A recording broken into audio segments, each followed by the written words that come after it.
A big welcome to everyone.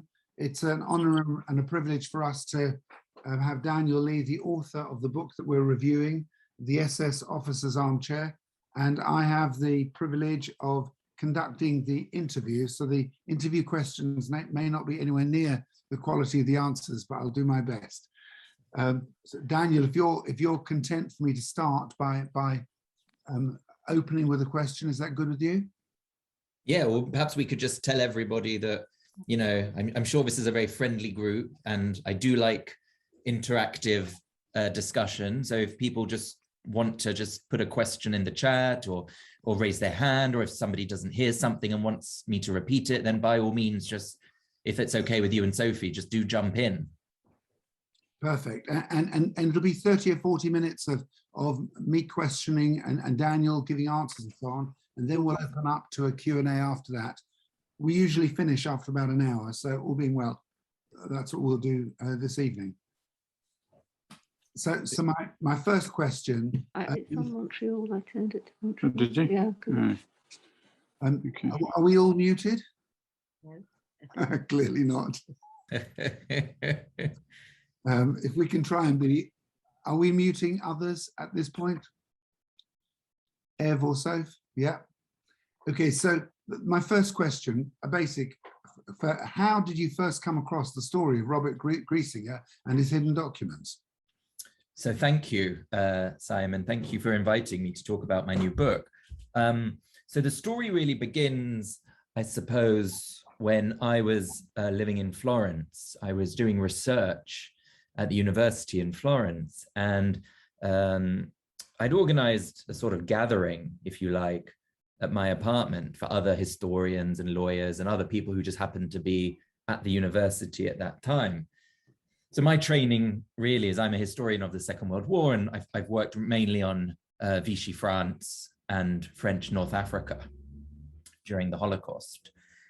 And anyway, I found myself in Florence, and I had this gathering, and sort of somebody came up to me at this party and sort of said, oh, you're this new historian who's in town, this historian of the Second World War. I've been looking for you. And I was sort of, gosh, how can I help? What's up? And she sort of said, well, the most extraordinary thing has just happened to my mother. And I was sort of a bit taken aback because, when you're a historian of the Second World War, people often want to talk to you and share their stories with you. They tell you about grandmothers in the resistance or grandfathers who might have got deported. So it's very normal. But things don't just happen to people's mothers. So that immediately piqued my interest. And so this woman just told me how she was from Amsterdam, and her mother had this old armchair that she'd had for years. And one day, she decided, having had it since the 1960s, she took it to get reupholstered.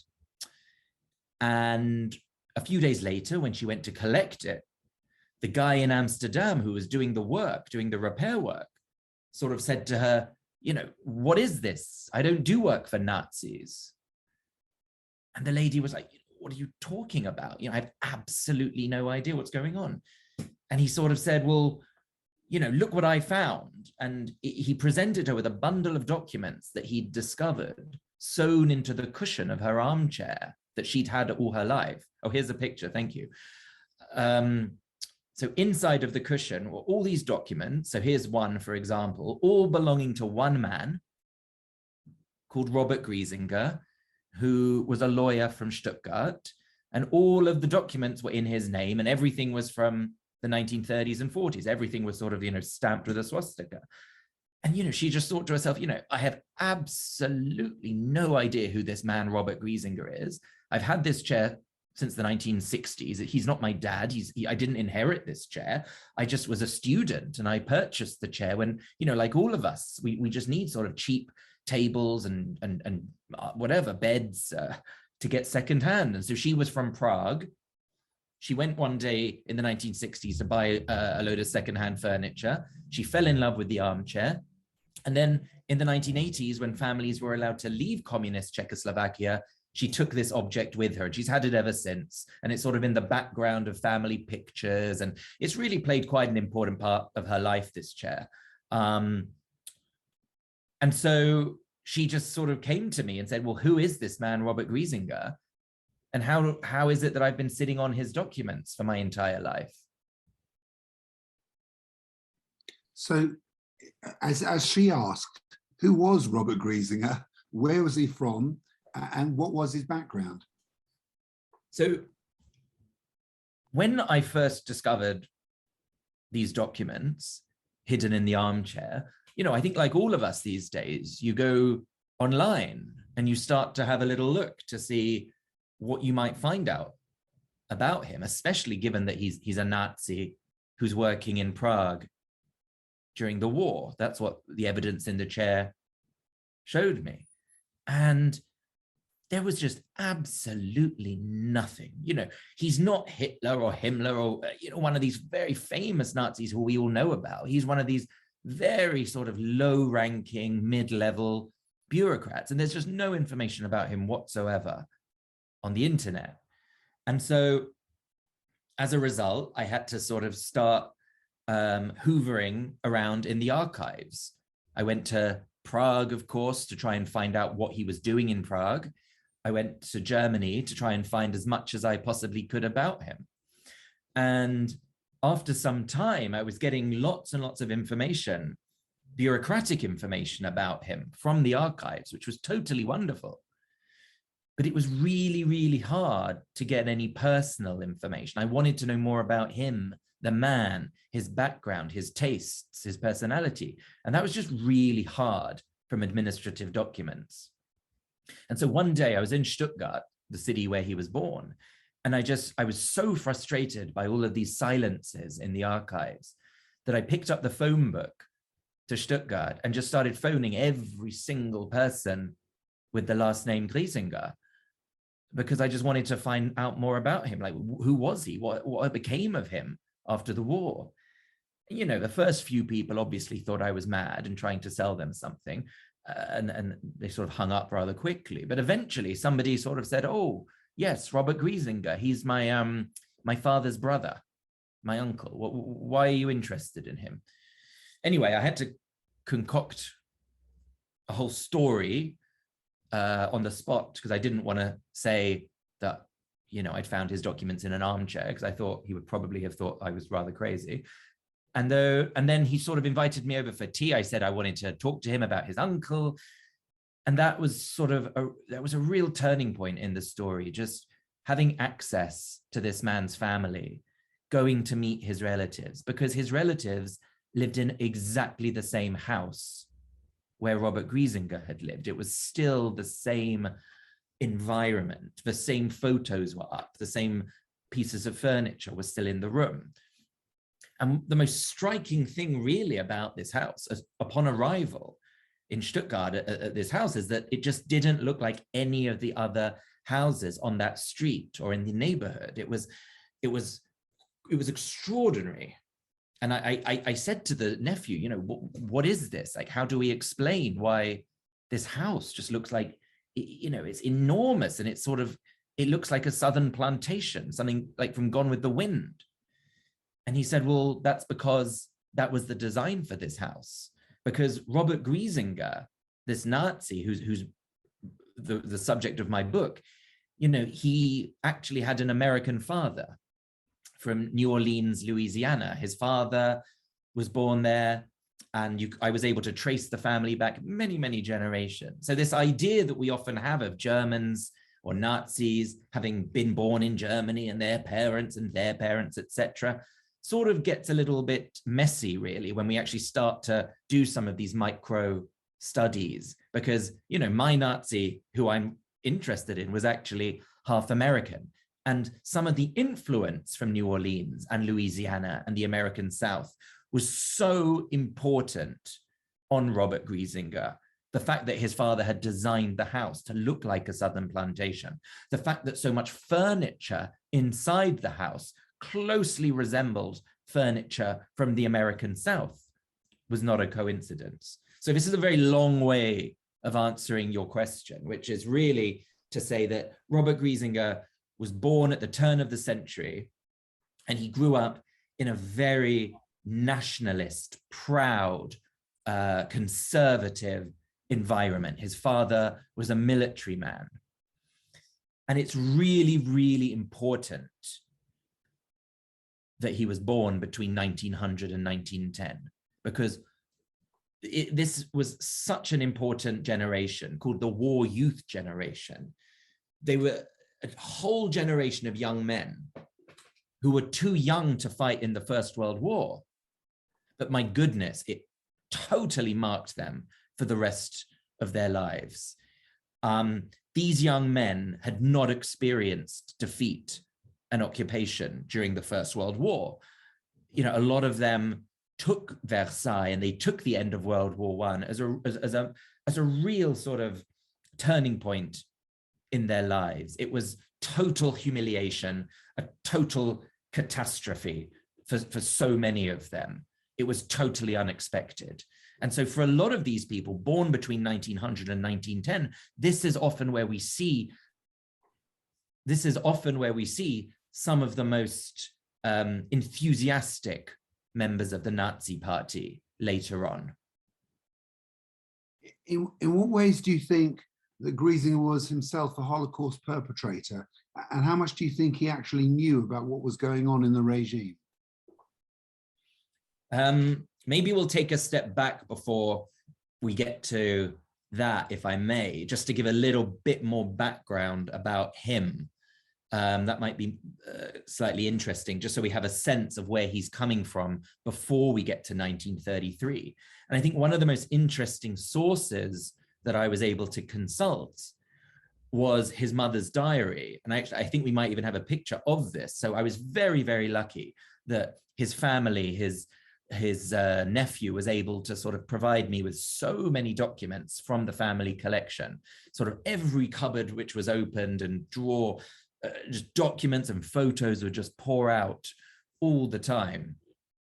And so one of these documents was his mother's diary. And his mother, here we see in this picture, holding her son, Robert's younger brother. She kept a diary from the every single day. She wrote an entry. So this was a really important source for me to kind of get my head around the sort of things that Robert would have been thinking about as a young man, as an adolescent, the sort of things going on at home, the kind of feelings his mother would have had about him and about the politics surrounding their family. The fact that, you know, at the end of World War I, the total chaos and the mess that was going on in Germany at that time, the fact that so many people of this background really, really feared a communist takeover.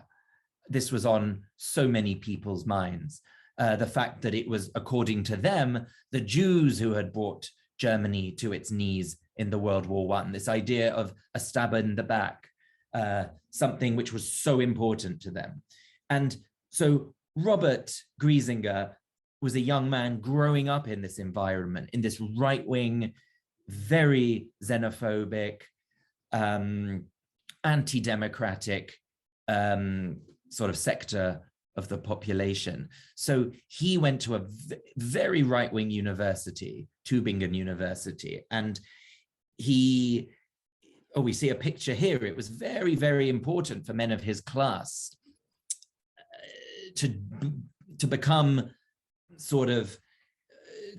members. It was very important for them to join these sort of societies where the memory of World War I, the defeat of World War I, was always on everybody's minds.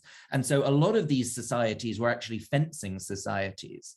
And it was a lot of drinking, a lot of sports. And for these men, it was really important, for example, that they would get a scar on their face. This was to sort of show their masculinity, show their virility. So on one of their first sort of encounters, as soon as the sword would tear into their wound, into their face rather, they would reach for some salt and sort of put the salt in their wound to bring it out, to bring out the scar, if you like. This was the environment Robert grew up in. There were no Jews, there were no Jewish professors at all. They'd all been banned in the 1920s from Tübingen. And so he's part of this sort of environment where even though he's not a Nazi, even though he's not a member of any Nazi organization, he is still nevertheless part of this mentality that is so anti-democratic and is so conservative that when eventually the Nazis do come to power, even though Robert probably didn't vote for the Nazis, he's not really going to have too many difficulties supporting their plan. Because for people like Robert Griezinger, you know, the Jews, the communists, the social democrats, these were the people who had brought Germany to its knees. And so if there is a new organization, in this case, the Nazis, who might be trying to do something about it, for him, yes, their methods might not be ones he would have chosen as a lawyer. He has a PhD in law by this time, but he's nonetheless willing to go along with it. And a lot of his contacts from his university days, these friendships that he formed, proved to be very, very important later. So by the time we get to the 1930s, by 1933, he joins the SS. He is regularly going to SS meetings. He's working his way up, and he then joins the Gestapo, always as a lawyer. He is working behind a desk. So a lot of what he was doing in Stuttgart was making sure that the anti-Semitic or anti-communist or the whatever laws that were being passed in Berlin would then be implemented locally in the regions, in this case, in Stuttgart. So, for example, he would be telling local Gestapo agents in Stuttgart that they needed to go and arrest whoever. So they would be the ones going out and performing these arrests and bringing them to the Hotel Silber where he worked. So Robert would be upstairs in his office, typing away at his typewriter, but he knew all too well what was going on in the torture chamber of the basement of his building. And even today, when I'm in Stuttgart and I talk to some very, very elderly people, people still remember, some people still refuse to walk past the building. They don't even take the street because of the stories that they'd heard as young children about what takes place in that building. So Robert Griezinger was entirely involved in the 1930s in the early stages of persecuting Jews, communists, any other undesirables. It was something that was important to him. He was, but at the end of the day, I think it's important to us today, thinking all these years later, you know, when we think about how these things happened, and, you know, to see that a lot of this, really, a lot of what happened was thanks to enablers like him. He wasn't Hitler or Himmler, of course, but my goodness, Hitler and Himmler had these thousands of ordinary Nazis who supported them, who enabled them to put so much, to take legislation into a new direction and make sure it was implemented. You mentioned in the book that Griezinger had a Jewish next door neighbor. So from what you've just said, is it the case that he probably had no social contact even before the Nazis came to power with Jewish people? Well, it's interesting. I mean, Stuttgart, oh, sorry, I think we cut out there. Can you hear me? Yeah, I can hear you. Oh, good. So yeah, to answer your question, Stuttgart, it wasn't Berlin. It wasn't Frankfurt. It wasn't one of these cities that had an enormous Jewish population. We're talking maybe 4,000, maybe 5,000 Jews max of a population of maybe almost 500,000. So a very, very small Jewish population. But nevertheless, Robert Griezinger did know Jews.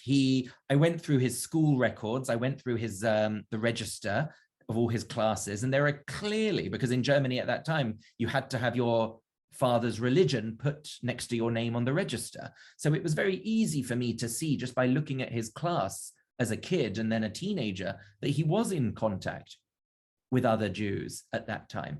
And like you said, by the time we get to the 1930s, I mean, it was such a shock for me to sort of find out that Robert Griezinger's next door neighbor in 1935 was a Jewish person with the name of Rothschild. You know, there's no disguising that kind of relationship with one's Judaism.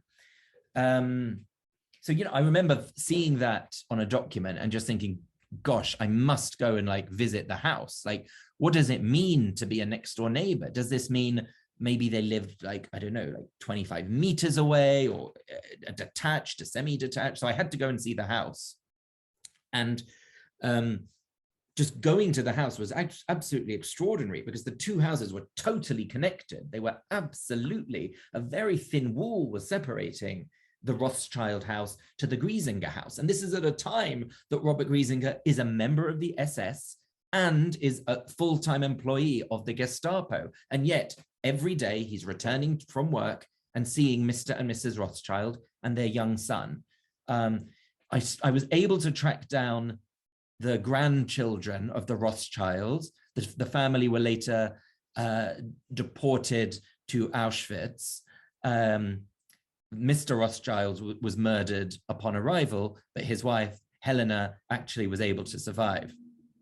I was able to then track down her grandchildren, and they were able to tell me a bit about what Jewish life meant to their grandparents, who, according to the grandchildren, would most certainly have always had a mezuzah on their door and would always have lit the candles on Shabbat, no matter what, even according to them during the 1930s. So this was totally fascinating to me, that this kind of situation was able to continue even up until the mid-1930s. Some Jews obviously had left by that point, but as we know, many didn't, and many were still not trying to leave. Some had even come back.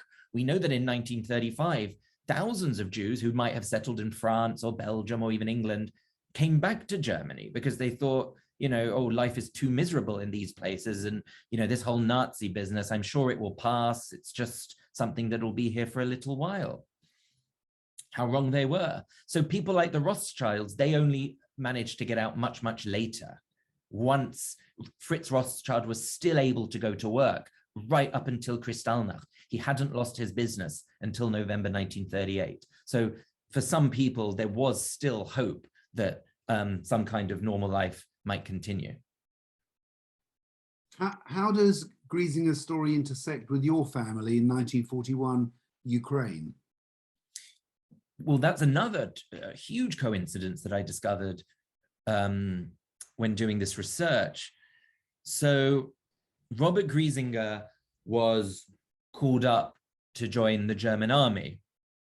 Actually, I think we have a nice picture of him in army uniform somewhere, but I'm not sure where, Sophie, if you're able to show it.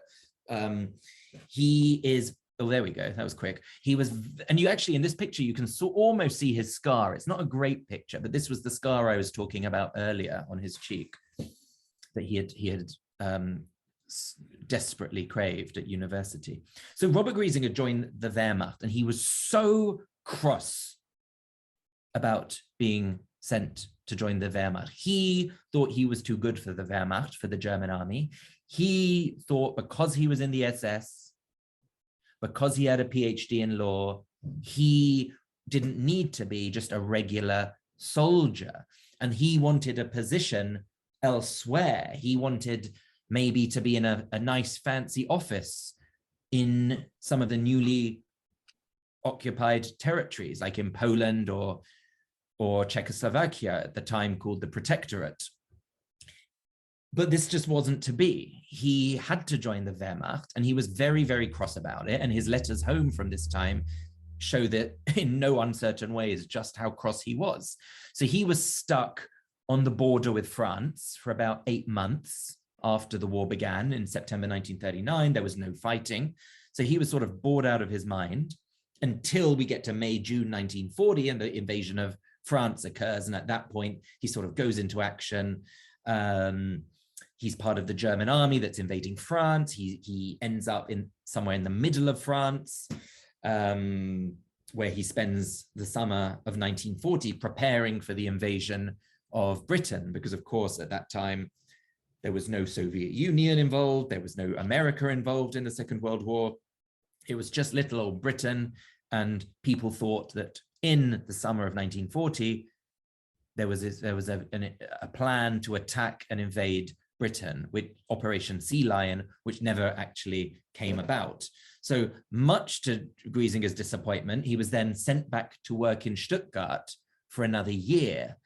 Again, this is so important to reiterate this point, but to be in Germany was just a rubbish position during this time. You didn't want to be in Germany if you were a clever, ambitious, young civil servant lawyer with a PhD. The fanciest people were being sent to Paris and the newly occupied territories in the East. Only sort of the dummies, if you like, were still in Germany. So Griezinger's desperate to still try and get out, to take an office job somewhere in the East, but he still isn't managing it. And then we find ourselves in June 1941, and Griezinger and his entire troop from the Wehrmacht are suddenly marching east. And they have absolutely no idea why they're going east, because, Germany has this wonderful pact with the Soviet Union. So sort of, from their letters home, we have no idea, why are we marching east? And some of them, the rumor begins, and some of them say, oh, well, we must be going east because we're actually going to India to fight the British, or to Palestine or something. And so Stalin is just going to let us through Russia while we go and attack the British somewhere. And, some of the men in his unit, they sort of go out and buy language books in like Farsi and Arabic, because, they really think they are going to India. But, an attack on the Soviet Union is just the last thing on these men's minds. But it was totally a big secret to all of them until just before the invasion. And so June 1941 comes, the men are told to head east to invade the Soviet Union. And that it actually is where so much of the killing really begins for the men of his unit. Yes, he is in the Wehrmacht, he's a soldier. But what we see when we look very, very closely at what his unit was doing is that within days of entering the Soviet Union, they are committing attacks against the local Jewish population. So the reason I'm telling you this is because, for so many years after the Second World War, there was this idea that German soldiers in the Wehrmacht were somehow conducting a gentlemanly war against the Russians. The idea that, they would only be fighting men in uniform. But when we look the people committing the killings were actually official sort of commando units of SS who were doing the killings. But that is not the case. When we look at men like Griezinger, what we see is that ordinary conscripted German soldiers are taking part in the killings. And so I was very curious to mark Griezinger's route through the Soviet Union for personal reasons, because like so many of us, perhaps people in this room, my family, before they came to Britain, to London, actually came from Ukraine. And so I remember when I was doing the research for this and was plotting Griezinger's route, I remember phoning my grandmother and just like finding out exactly the name of the village where her father was born. And she told me the name. And then I'm sort of plotting Griezinger's route towards Kiev in summer 1941. And lo and behold, out of the biggest country in Europe, Griezinger actually marched through this tiny village in the middle of nowhere in Ukraine, where my family originally came from. And so I was very fascinated to research more about that shtetl, to know who was still there, because I think often when we think about history and we think about our relatives, a lot of us only really think vertically.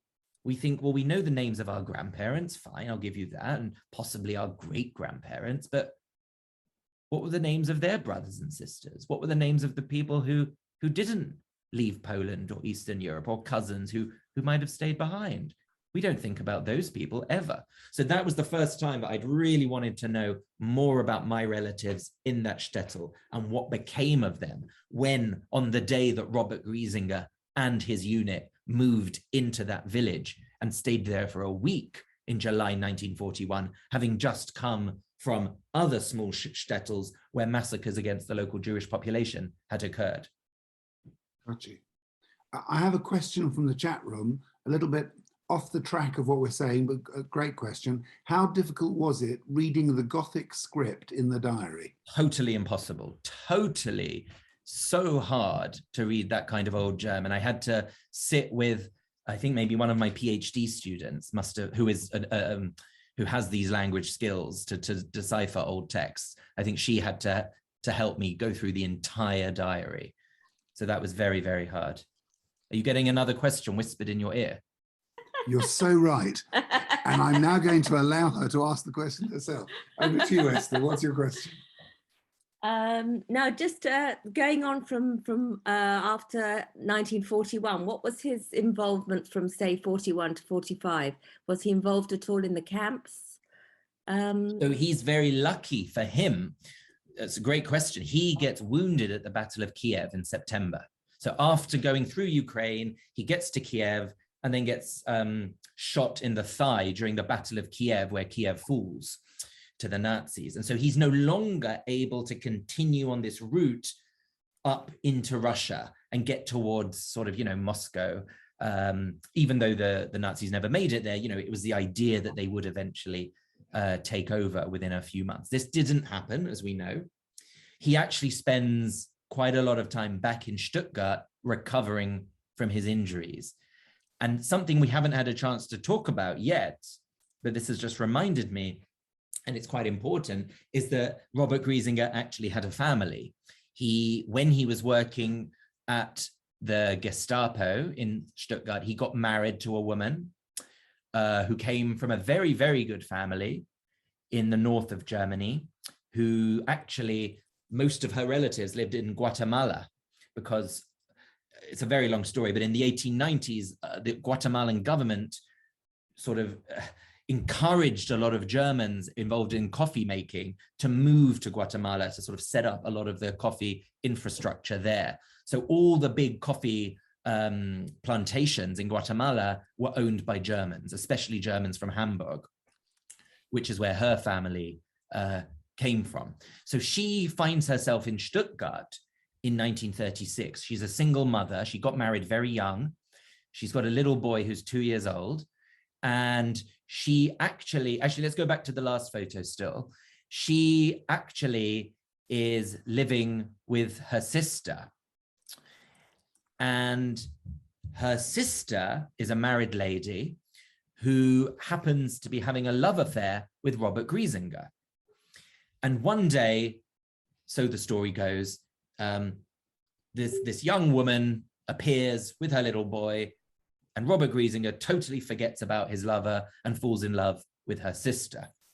And then they get married, and they have 2 little girls born in 1937 and 1939. So I remember talking to one of his daughters, both of whom are alive, both of whom I have interviewed many, many times for this book. And, they really, one of them does remember visiting her father in hospital when he was wounded after the Battle of Kiev. And his letters from that time, even just to show you his ambition, his letters from that time are still trying to get moved to an office job. And this does happen. Finally, he's able to leave the Wehrmacht behind, put on a suit, and he's sent to Prague. So from the beginning of 1943, Griezinger is in Prague, and that's where he spends the rest of the war. And while he's in Prague, he's working for the German Ministry for Labor and Economics. And this was a ministry that was set up in the late 1930s.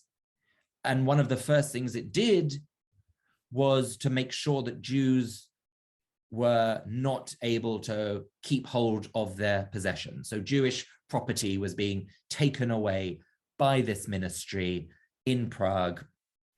And eventually, as we know, most of Czech Jews found themselves either in camps by the time Robert Griezinger had arrived in Theresen, or had been deported elsewhere. So that is where he finds himself.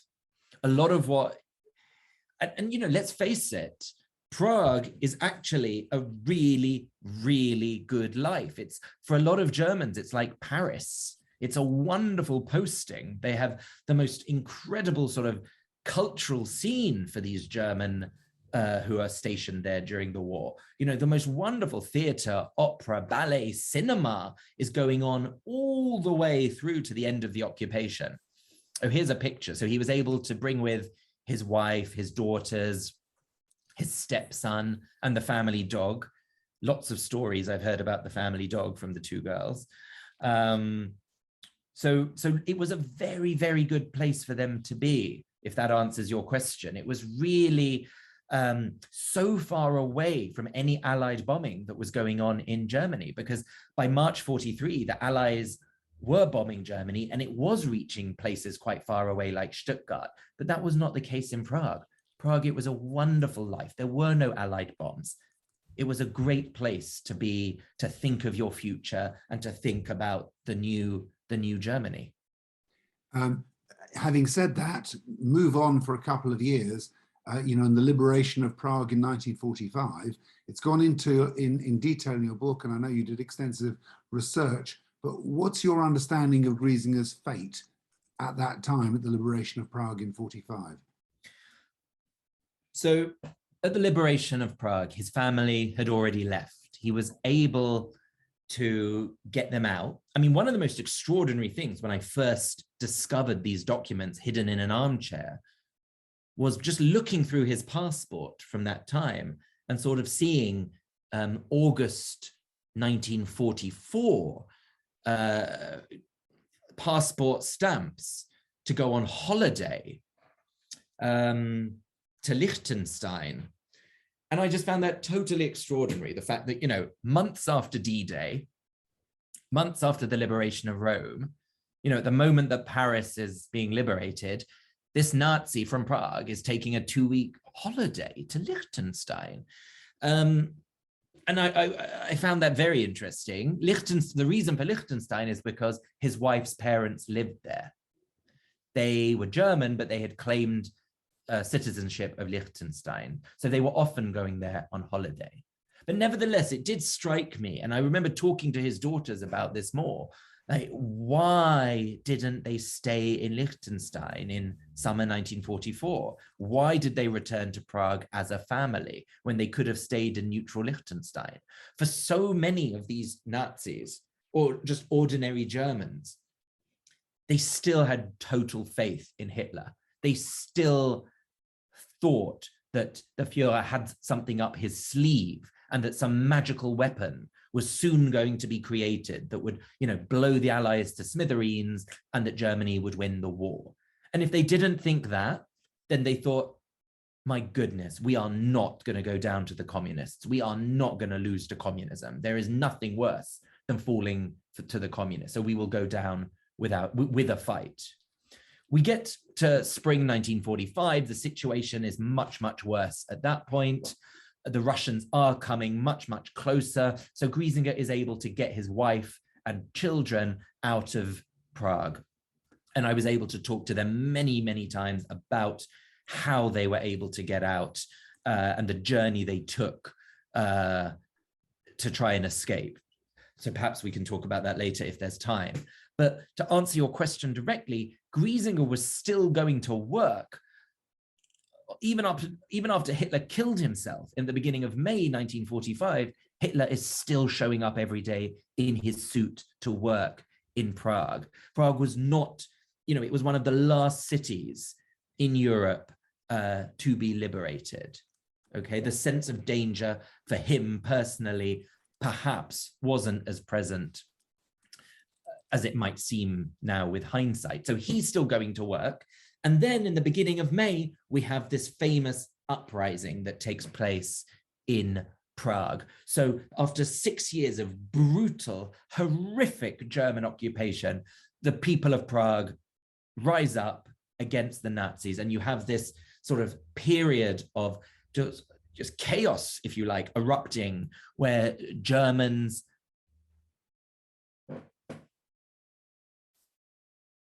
Am I still here?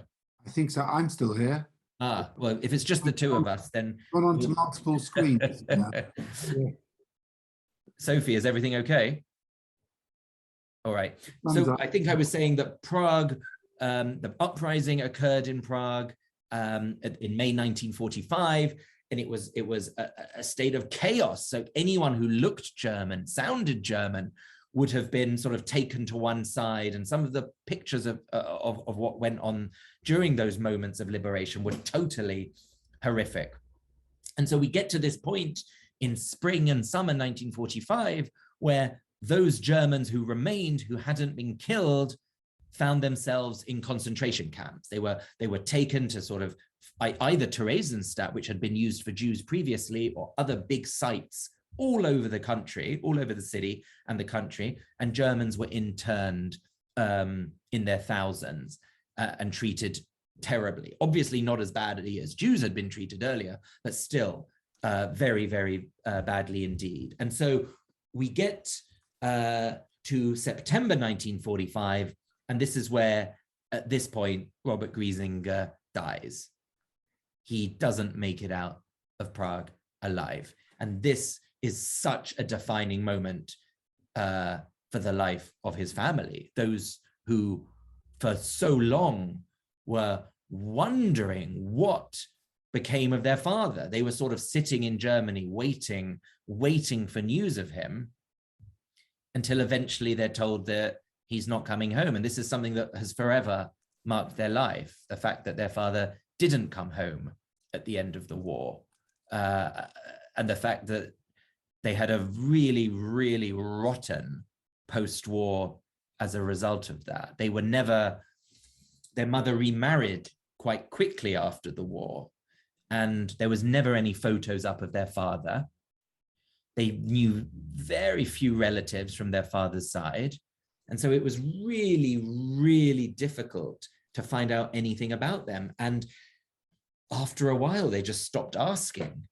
And so it was really only when I showed up on their doorstep, 70 years later, and I was a total stranger, and we were able to really talk. And I was able, it was very curious, because often when you do oral history interviews, when you're talking to somebody about, as a historian, you sort of go there with your pen and paper, and you have your questions, and you write down the answers, and sometimes you're offered a cup of tea and then you go home. But here it was very different, because here I would ask my questions, I got my answers, but then there was this very curious moment where there was a sudden role reversal, and his daughters would want to ask me questions. They wanted to know as much as I could possibly tell them about their father. They had absolutely no idea about anything that their father had done during the Nazi occupation of Prague. I have a question for you coming from the chat room.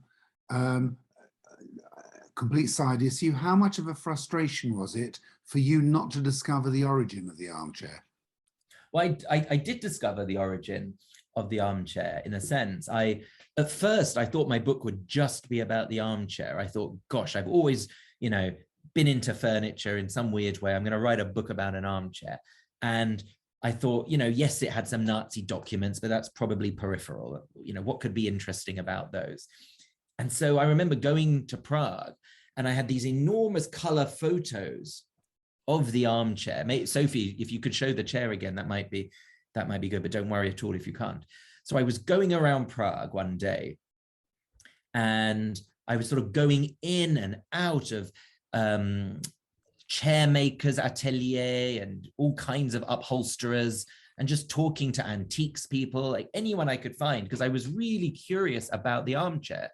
I wanted to know everything about it. I wanted to know, how much did it cost? Who was its intended buyer? Was it made in Germany and brought to Prague? Was it made in Prague?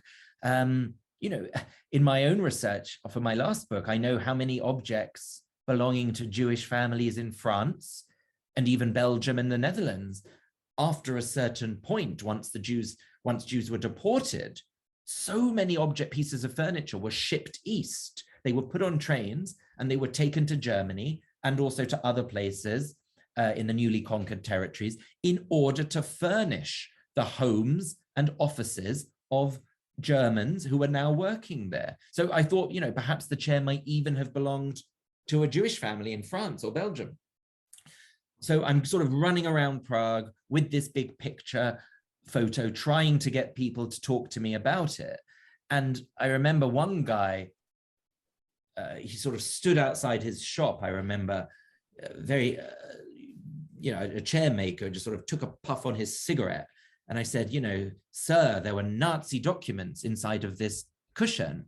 And he sort of looked at me and shook his head and he was like, mate, this was communist Czechoslovakia, for God's sake. I find hidden objects every single day inside pieces of furniture. This is no big deal. So again, totally fascinating. He had the exact opposite reaction to the Dutch chairmaker who had first discovered the document, who was horrified to have come across these documents. Whereas we know that, you know, the situation was in Czechoslovakia in the 1970s and 80s was very, very different. Look, at the end of the day, this chair, I do write about it in the book. It was Czech made. There were so many chairs like this that were being produced in the 1920s and 30s. It would have appealed to more of a conservative buyer. But they've totally gone out of fashion today. Like today, when I go into chair shops in Prague, secondhand shop, these chairs are sort of right at the back of the shop. Like nobody wants these chairs. They're just not fashionable at all anymore. A general question. What do you hope readers take away from your book, The SS Officer's Armchair? Well, I suppose it's something, well, I've referred to once or twice already, and that is that, you know, when we think about, you know, the situation of our world today and politics today, people like, I don't know, people like Bolsonaro, people, some politicians, Orban in Hungary, possibly even Trump, you know, it's very easy for us to fixate on these very extremist leaders and these extreme personalities, you know, those people at the very top. But I'm thinking that the question for future historians is, well, you know, who are the people that actually embrace these messages? Who are supporting them? Who are enabling them? Who finds this mode of nationalism attractive? And it just seems to me that when we think about it in this way, these people at the top and these messages, they're not so singular. People do find these messages attractive, and they are facilitated by a crew of enablers. And so I think that in this way, they're much more a product, these people at the top, they're much more a product of the mainstream than we might initially think. And I think that's how I'm trying to think about my book, in a sense, how ordinary people like Robert Griezinger, these enablers, thousands and thousands of them, were active participants in Nazi terror and allowed it to happen. Thank you. It's now 10 to 9, and although we've had some questions from the chat line, which I've asked you, and I think I have a lovely message I can read, that it says, I've heard Daniel before, but have learned so much more. Thank you, and thank you, Daniel.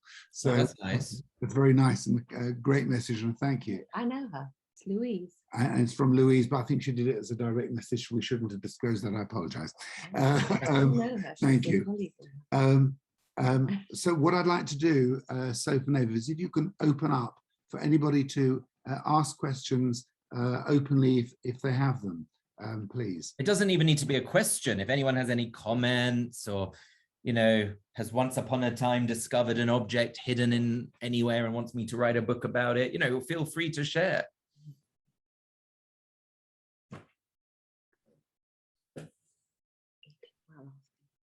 I can see a hand. Do you see a hand?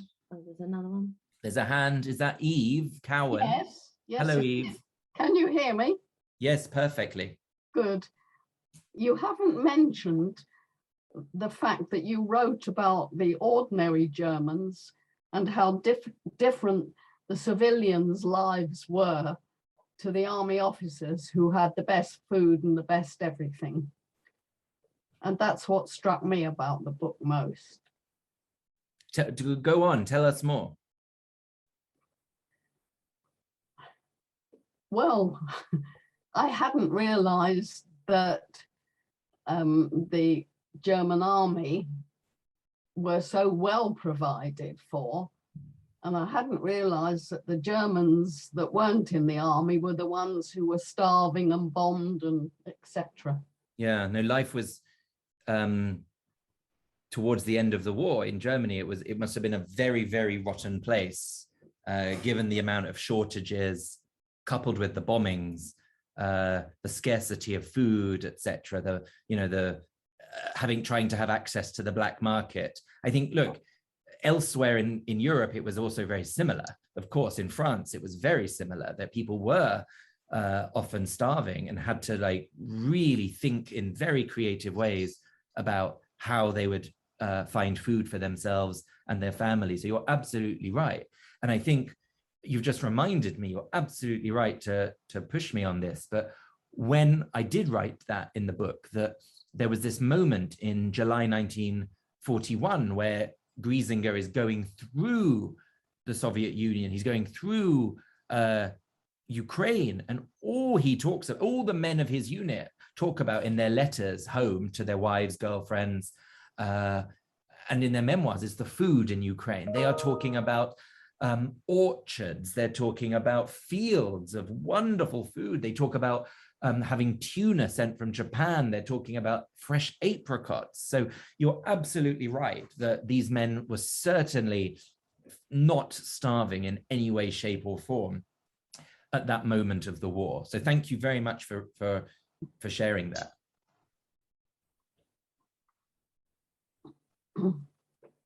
The other thing that bothers me Please. is, if I may have a second one, the other thing is the non-Jewish person who isn't a Holocaust aware will read this book and think it's a novel. They won't realize that these things all happened. Why? Because they just treat it as another paperback, another novel. How do you make them know that it is everything based on fact? I think in my introduction, I make it very clear that I'm a professional historian. Yes. It is my bread and butter. But that doesn't stop you writing a story. True. Yeah. Maybe I should venture out into fiction one day. I would probably make a lot more money. So I'm not quite sure. But thank you very much for reading my book. Daniel, can I just ask you a question? Of course, Julian. Yeah, Daniel, I haven't had a chance to read your book yet, but I was intrigued to see that you are a specialist historian on France, and I've emailed you separately tonight asking if you can contact me about the work of the Jewish resistance in the Marquis, because a cousin of mine was actively involved in that, and I'd be interested to find some sources as to where I could research that. Yeah, which Maquis unit, do you know?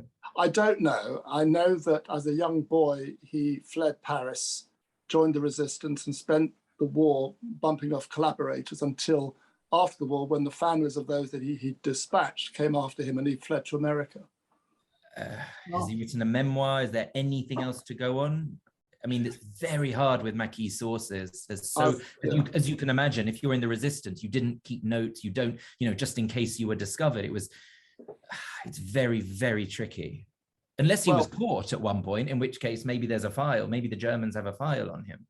I don't know. He died some years ago and his son didn't know very much about his activities. All right, look, I'll read your email later. Yeah. And we can be in touch. Okay, thank you. Not at all. David, have you got a question you want to ask? Yes, thank you. Daniel, in your book, you mention an interaction between yourself and an archivist in either Stuttgart, I can't remember where, the German archivist. And the German it comes up that one of your relatives was involved. It was a member of the RAF and was bombing these German cities.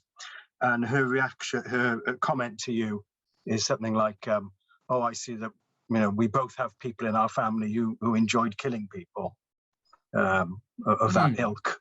And I just wondered. I mean, you say in the book, "Oh, that was surprising to you."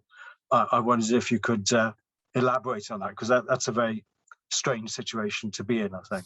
So strange. I don't think I quite wrote enjoyed killing. I think that might be but it was. Yes, I think I said something along the lines of discovering that we also had perpetrators in the family, or something along those lines. But no, you're absolutely right. Like I was amazed when I sort of began working on this book and was finding myself going to Stuttgart. And I knew that my grandfather, my mum's father, had been in the RAF and was involved in bombings. And so I looked in he had a sort of like a diary in which he charted every single flight he went on, every single bombing mission. And lo and behold, he was involved in the biggest bombing of Stuttgart one night, which I think was in possibly September 1944, I think. And I do remember thinking, goodness, that is quite bizarre that he was somehow involved. And then I just made this off the cuff remark in Stuttgart when talking to a local person, like you say. And I remember we were walking down the street, actually. It wasn't an archivist. It was, I think, a research assistant who I was working with. And I remember she sort of stopped in her tracks and was so she'd never met, Stuttgart, like so many cities in Germany, had been bombed to bits. It was totally ruined, totally destroyed. And so, the old, beautiful, Gothic, medieval city is no more. It's sort of replaced by this sort of 1950s monstrosity. I'm sorry if there's anybody from Stuttgart in the room. And anyway, so people, it had never dawned on me that somebody in my family might somehow have been responsible for that. So that, whereas that was obviously something that had been on her mind for some time. She, who had grown up in Stuttgart, who had to walk these streets every day, and had somehow, maybe once upon a time, wondered, I wonder who had destroyed my city, who had dropped those bombs. And it probably never dawned on her that she might one day come into contact with a descendant of what she would have considered one of the baddies, if you like. Yeah. I don't know if that answers your question. I feel, there is something I wrote in the book, and I haven't had a chance to really think about it in more depth since I wrote it. But let me give it some thought. Thank you. We have now reached 9 o'clock, which is the time I try and keep to in terms of 1 hour for these events. So if it's good with everyone, I'd like to say a very, very big thank you to Daniel for an absolutely riveting and fantastic explanation of this book. And for those of you who haven't read it, I do suggest you do. It's a fantastic read.